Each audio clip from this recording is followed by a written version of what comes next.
কোনো পরীক্ষার full marks হচ্ছে 600, 600তে পরীক্ষাটা হয়েছে, তাহলে ফুল মার্কস হচ্ছে 600, মানে 100% মার্কস হচ্ছে 600 পরীক্ষাটা।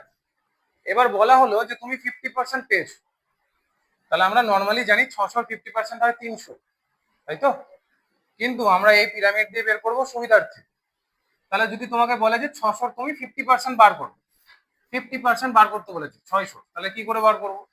দেখবো 600 10% কত হয়। 10% বের করার বুদ্ধি হচ্ছে যে সংখ্যাটা আমরা 100%-এ পেয়েছি তাকে জাস্ট 10 দিয়ে ভাগ করে দাও। তাহলে 600 কে 10 দিয়ে ভাগ করলে কত হবে? 60।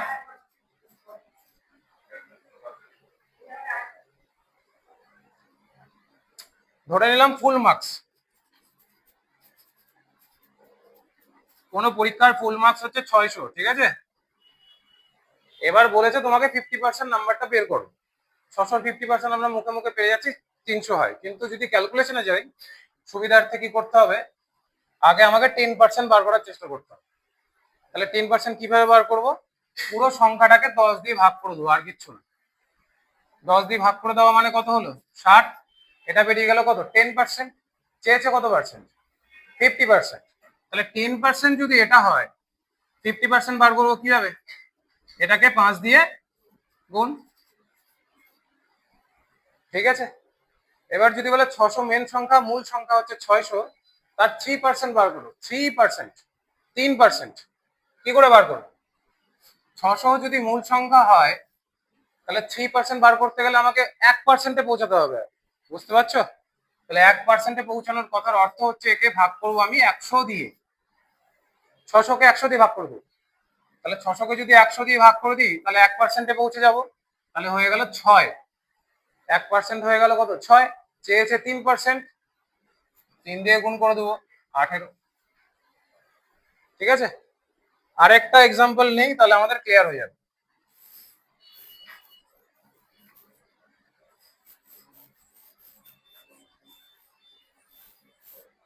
সাপোজ ধরে নাও মূল সংখ্যাটা বলেছে 800,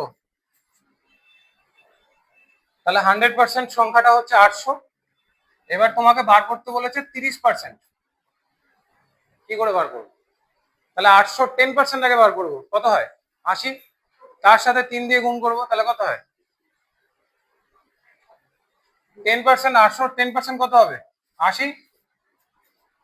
চেয়েছে 30%, তাহলে 10-কে 3 দিয়ে গুণ করবো, তাহলে 8-কেও 3 দিয়ে গুণ করবো, কত হলো? 240।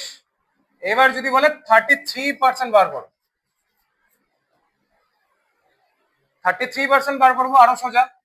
33-কে 30 আর 3-এ ভাগ করবো, তাহলে আগে বার করবো 800 30%, মানে 800 10% মানে 80 বেরিয়ে গেল।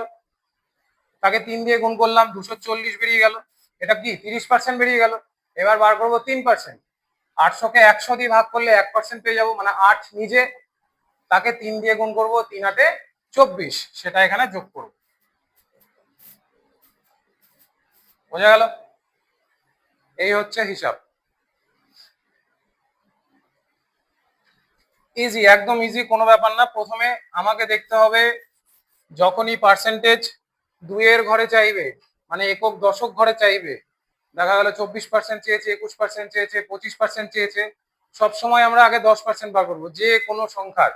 মানে যদি আমার কাছে সংখ্যাটা এরকমও থাকে 525, তাহলেও 10% আগে বার করবো। 10% কি হবে? 525 যদি 100% হয়, 10% মানে একে 10 দিয়ে ভাগ করা। ভাগ করা অর্থ হচ্ছে 52.5, 10% বেরিয়ে গেল। এবার যদি বলে 525-এর 30% বার করো, তাহলে এই সংখ্যাটাকে 3 দিয়ে গুণ করবো, কারণ এটা 10%। 3 দিয়ে সংখ্যাটাকে গুণ করলে আমার 30% চলে আসবে। 3 দিয়ে গুণ করারও সহজ পদ্ধতি আছে। লাস্টের দুটো 25 দেখতে পাচ্ছি, 3 25-এ 75 আর 3 5-এ 15। ঠিক আছে, এক ঘর আগে দশমিক দেবো, তাহলে হয়ে যাবে। হ্যাঁ হ্যাঁ, তুই বুঝতে পারলি না তাহলে আমি কি বললাম? আমি বললাম যে মূল সংখ্যাটা ধরে নে আছে 512। এবার তোকে চেয়েছে 30% বের করো, সংখ্যাটার 30% বার করো। তাহলে আমাদের এমনি প্রাথমিক নিয়ম কি, আমরা গুণ করি, ভাগ করি, অনেক কিছু করি, তো এটা মেন্টালি কিভাবে করবো?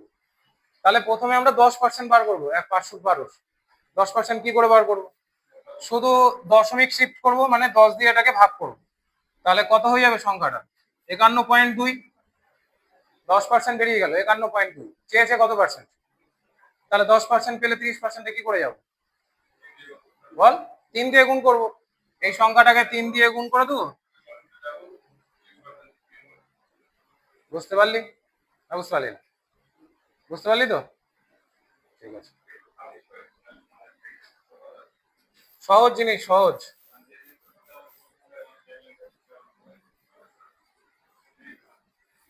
আচ্ছা, তাহলে শুধু আমি রেঞ্জটা লিখে দিচ্ছি, মানে আমাদের 100% কিছু একটা সংখ্যা দেওয়া থাকবে, যদি 30% চায়, 40% চায়, 50% চায়, সব সময় খেয়াল করবো আগে 10% কত, তাকে গুণ করব। ঠিক আছে? যদি চায় 3%, 4%, 5%, তাহলে সবসময় খেয়াল করবো 1% কত সংখ্যাটা, তাকে গুণ করব, মাল্টিপ্লাই করবো। ঠিক আছে? ইজিয়েস্ট ওয়ে এটাই, সব থেকে বের করা।